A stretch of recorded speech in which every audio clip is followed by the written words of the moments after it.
Hi friends, welcome to our channel. ತಾವೆಲ್ಲರೂ ಚೆನ್ನಾಗಿದ್ದೀರಾ ಅಂತ ಭಾವಿಸ್ಕೊಳ್ತಾ ಲಾಗ್ನ ಸ್ಟಾರ್ಟ್ ಮಾಡ್ತಾ ಇದ್ದೀನಿ. ಇದು ಸೋಮವಾರದ ಲಾಗು. ಈ ವಿಡಿಯೋ ನಿಮಗೆ ಇಷ್ಟ ಆಗ್ಬೋದು ಅಂತ ಭಾವಿಸ್ಕೊಳ್ತಾ ಇದ್ದೀನಿ. ಇದು ನನ್ನ ಮಗ ಮೊದಲನೇ ಬಾರಿ ಹೊಸ್ಲನ್ನ ದಾಟ್ತಾ ಇರೋದು. ಪಕ್ಕದಲ್ಲಿ ಹುಡುಗರುಗಳೆಲ್ಲ ಆಟ ಆಡ್ತಾ ಇದ್ದಾರೆ. ಅದ್ರದ್ದು ಸ್ವಲ್ಪ ಡಿಸ್ಟರ್ಬೆನ್ಸ್ ಇದೆ, ದಯವಿಟ್ಟು ಅಡ್ಜಸ್ಟ್ ಮಾಡ್ಕೊಳ್ಳಿ, ಯಾರು ಬೇಜಾರು ಮಾಡ್ಕೊಳ್ಬೇಡಿ. ಇದು ಮುಂಚೆನೇ ದಾಟ್ತಾ ಇದ್ದ, ಆದರೆ ನಾವೇನೇ ಹೊಸ್ಲು ದಾಟೋದಕ್ಕೆ ಬಿಟ್ಟಿರಲಿಲ್ಲ. ಯಾಕಂದರೆ ಹೊಸ್ಲು ದಾಟಿದ ಮೇಲೆ ಹೊಸ್ಲು ಪೂಜೆ ಮಾಡಬೇಕು. ಹಾಗಾಗಿ ಒಂದು ಒಳ್ಳೆ ದಿನ ನೋಡಿ ಹೊಸ್ಲು ದಾಟೋದಕ್ಕೆ ಬಿಡೋಣ ಅಂತ ಹೇಳಿ ತುಂಬ ದಿನದಿಂದ ಹಾಗೆಯೇ ವೆಯ್ಟ್ ಮಾಡ್ತಾ ಇದ್ವಿ. ಹೊಸ್ಲು ದಾಟೋದಕ್ಕೆ ಬಿಟ್ಟಿರಲಿಲ್ಲ. ಇವತ್ತು ಒಳ್ಳೆಯ ವಾರ, ಮಂಜುನಾಥನ ವಾರ ಅಂತ ಹೇಳಿ ಇವತ್ತಿನ ದಿನ ಹೊಸ್ಲನ್ನ ದಾಟೋದಕ್ಕೆ ಬಿಟ್ಟಿದ್ದೀವಿ. ನೋಡ್ತಾ ಇರ್ಬೋದು, ಬಲಗೈ ಬಲಗಾಲನ್ನ ಹಾಕ್ಕೊಂಡು ಮುದ್ದಾಗಿ ಹೊಸ್ಲನ್ನ ದಾಟ್ತಾ ಇದ್ದಾನೆ. ನೋಡೋದಕ್ಕೆ ತುಂಬಾ ಖುಷಿ ಅನಿಸುತ್ತೆ. ಖುಷಿಯಿಂದ ಹೊಸ್ಲು ದಾಟ್ಕೊಂಡು ಹೊರಗಡೆ ಬರ್ತಾ ಇದ್ದಾನೆ. ಎದುರುಗಡೆ ಬಾಲ್ ಇಟ್ಟಿದ್ದೆ, ಅದನ್ನು ತಗೊಳ್ಳೋದಕ್ಕೆ ಬರ್ತಾ ಇರೋದು. ಬೇಗ ಬೇಗ ತಗೊಳ್ಳೋಣ ಅಂತ ಹೇಳಿ ಬರ್ತಾ ಇದ್ದಾನೆ. ನನಗಂತೂ ತುಂಬಾ ಖುಷಿ ಆಗ್ಬಿಟ್ಟು ಎತ್ಕೊಂಡು ಮುದ್ದಾಡ್ತಾ ಇದ್ದೀನಿ, ಹೊಸ್ಲು ದಾಟ್ಬಿಟ್ಟ ಅಂತ ಹೇಳಿ. ನಂತರ ಹೊಸ್ಲು ದಾಟಿದ ಮೇಲೆ ಹೊಸ್ಲನ್ನೆಲ್ಲ ತೊಳೆದು ರಂಗೋಲಿ ಬಿಟ್ಟು ಅರಿಶಿನ ಕುಂಕುಮ ಎಲ್ಲ ಇಟ್ಟು ಹೂವು ಎಲ್ಲ ಇಟ್ಟು ಪೂಜೆನ ಮಾಡಬೇಕು. ನೈವೇದ್ಯಗೆ ನಾನು ರಸಾಯನ ಮಾಡಿದ್ದೆ. ಸ್ವೀಟ್ ತೊಗೊಂಬರೋಣ ಅಂತ ಅಂದ್ಕೊಂಡಿದ್ದೆ. ಗಾಡಿ ಸ್ಟಾರ್ಟ್ ಆಗ್ದಲೇ ಹೋಗೋದಕ್ಕಾಗಲಿಲ್ಲ, ಹಾಗಾಗಿ ರಸಾಯನನೇ ಮಾಡಿದೆ. ಇವಾಗ ಹೊಸ್ಲೆಲ್ಲ ತೊಳೆದಾಯಿತು. ಅರಿಶಿನ ಕುಂಕುಮನ ಇಡ್ತಾ ಇದ್ದೀನಿ, ಪೂಜೆಗೆಲ್ಲ ರೆಡಿ ಮಾಡ್ತಾ ಇದ್ದೀನಿ.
ಹೊಸ್ಲು ತೊಳೆದು ಅರಿಶಿನ ಕುಂಕುಮ ಇಟ್ಟು ರಂಗೋಲಿ ಎಲ್ಲ ಇಟ್ಟು ಹೂವನ್ನೆಲ್ಲ ಮುಡಿಸಿದ್ದಾಯಿತು. ಇವಾಗ ವೀಳ್ಯದೆಲೆ, ಅಡಿಕೆ, ಬಾಳೆಹಣ್ಣು ಜೊತೆಗೆ 100 ರೂಪಾಯಿನ ಇಟ್ಟು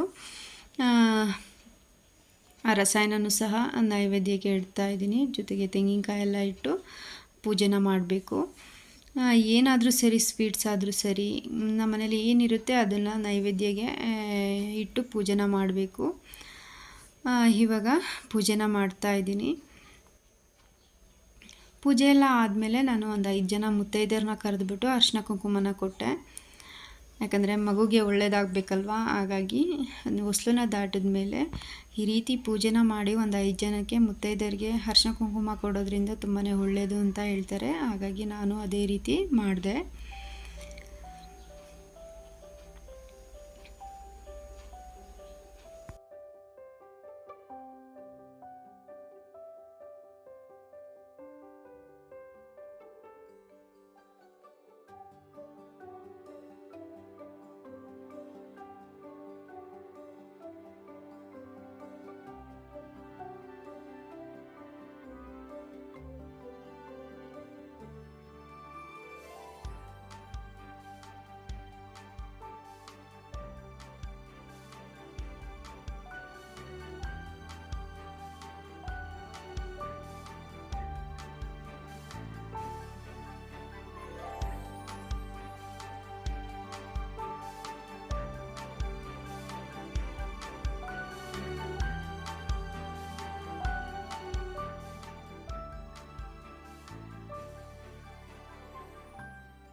ಈ ರೀತಿಯೆಲ್ಲ ಪೂಜೆ ಮಾಡೋದು ಅಂದರೆ ನನಗೆ ತುಂಬಾ ಇಷ್ಟ. ನನ್ನ ಮನಸ್ಸಿಗಂತೂ ತುಂಬಾ ಖುಷಿ ಆಯಿತು. ಇವಾಗ ಪೂಜೆ ಎಲ್ಲ ಆಯಿತು.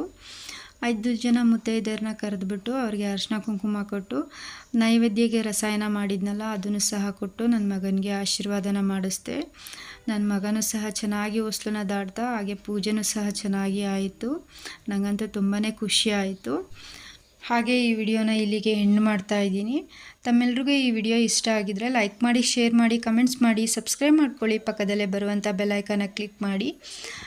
Thank you all.